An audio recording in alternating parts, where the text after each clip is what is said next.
كما صليت على إبراهيم وعلى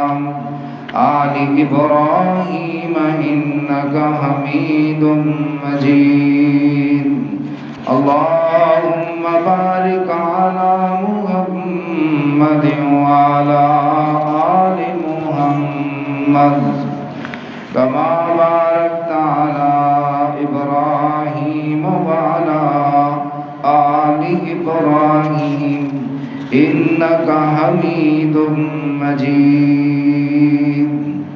اللهم رب اشرح لي صدري ويسر لي أمري واحلل عقدة من لساني يفقهوا قولي اللهم رب زدنا علما اللهم رب زدنا علما اللهم رب زدنا فهما سبحانك لا علم لنا إلا ما علمتنا إنك أنت العليم الحكيم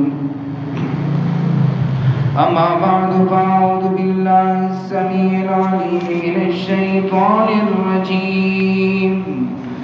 من همزه ونفخه ونفثه بسم الله الرحمن الرحيم إن تجتنبوا كبائر ما تنهون عنه نكفر عنكم سيئاتكم وندخلكم مدخلا كريما أو كما قال الله تبارك وتعالى في مقام آخر والذين يجتنبون كبائر الإثم والفواحش وإذا ما غضبوا هم يغفرون